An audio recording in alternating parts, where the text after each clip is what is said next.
अस्सलाम वालेकुम students pharmacy technician pharmacology unit 3 हमने स्टार्ट की हुई है। यूनिट 3 के अंदर हम पढ़ रही हैं drug acting on central nervous system. Central nervous system के ऊपर जो ड्रग काम कर रही हैं उसमें एक ड्रग हम पढ़ेंगे जो एंटी पार्किंसनिज्म के अंदर इस्तेमाल होती है, वो है लीवोडोपा। स्टूडेंट्स, इस वाइट बोर्ड की प्रेजेंटेशन के अंदर हम पढ़ रहे हैं न्यूरो डीजेनरेटिव डिजीजेस के बारे में। ऐसी डिजीजेस जो कि नर्व सेल्स की डीजेनरेशन के तौर पे या नर्व सेल की डीजेनरेशन होने पर जो है वो अपीयर होती हैं, ऐसी डिजीजेस को हम न्यूरो डीजेनरेटिव डिजीज कहते हैं। ऐसी ही एक डिजीज आज हमारे पास है, यानी इसके ऊपर हम बात करेंगे पार्किंसन डिजीज के बारे में, और जो ड्रग है हमारी वो है लीवोडोपा। स्टूडेंट्स, याद रहे कि जो पार्किंसन डिजीज है इसकी इटियोलॉजी के बारे में जो है वो 100% तो अननाउन है, अभी तक नहीं पता चल सका कि इसकी 100% इटियोलॉजी क्या है।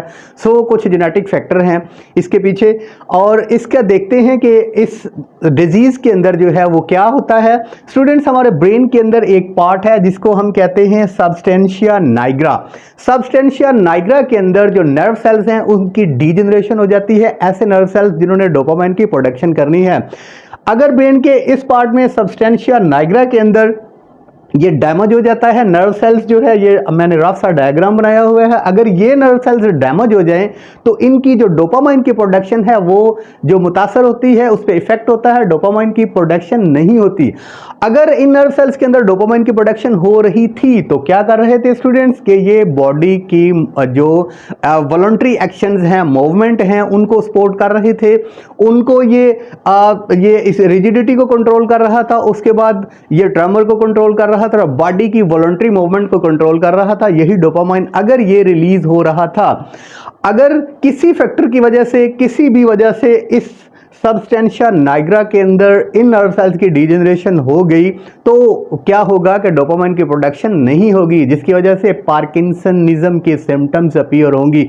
तो चलिए हम व्हाइट बोर्ड की प्रेजेंटेशन की तरफ चलते हैं। जो कीवर्ड मैंने यूज किए हैं उनको देखते हुए देखते हैं कि ये जो लीवोडोपा है वो किस तरह डोपामाइन की जो ज़रूरत है या डोपामाइन की जो बॉडी के सेंट्रल नर्वस सिस्टम के अंदर उसका काम है, किस तरह से उसके काम को जो है वो काम को बेहतर करता है, या किस तरह से ये लीवोडोपा जो है डोपामाइन की जगह पे काम करने के काबिल होता है।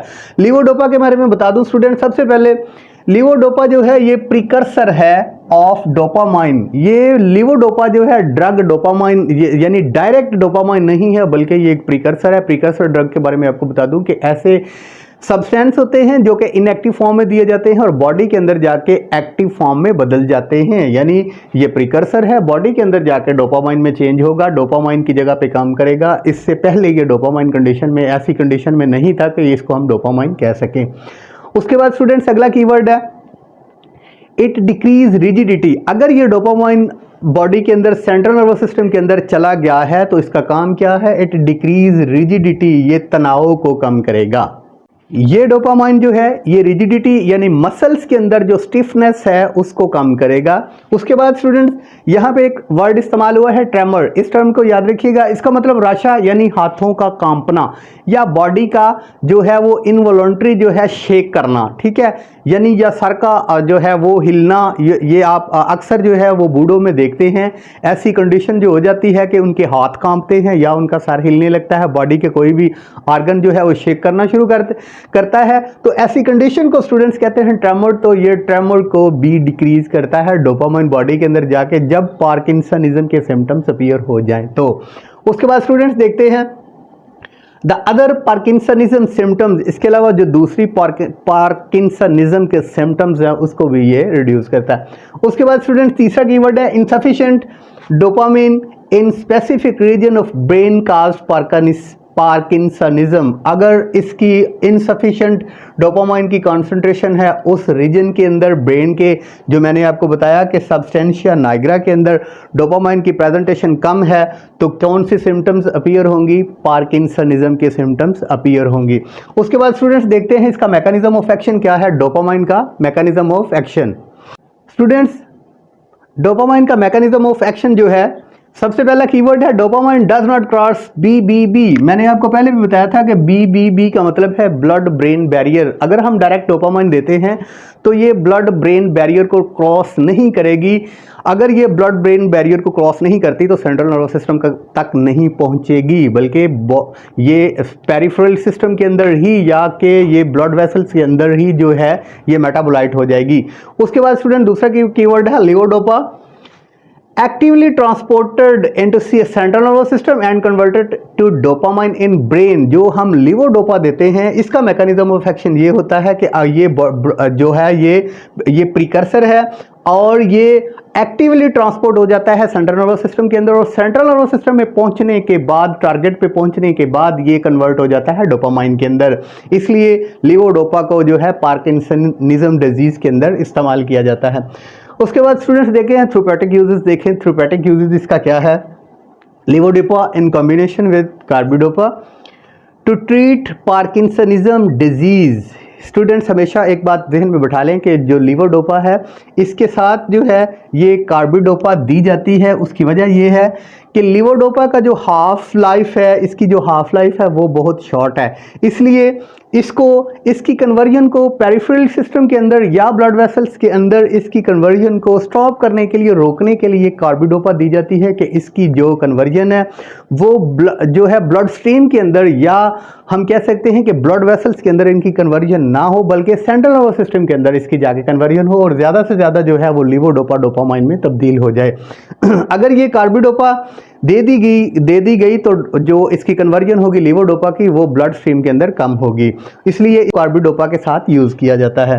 उसके बाद student disease carbidopa inhibit metabolism of levodopa. ये मैं आपको बता चुका हूँ कि ये इनहिबिट करती है, क्या कैसे इनहिबिट करती है कि ये जो है लीवोडोपा को पेरिफेरल सिस्टम के अंदर ब्लड वेसल्स के अंदर जो है वो कन्वर्ट नहीं होने देती डोपामाइन को, और फिर डोपामाइन जो है वो सेंट्रल नर्वस सिस्टम के अंदर जाके लीवोडोपा जो है वो डोपामाइन में तब्दील हो जाता है। उसके बाद स्टूडेंट्स देखते हैं फार्माकोनाइटिक्स।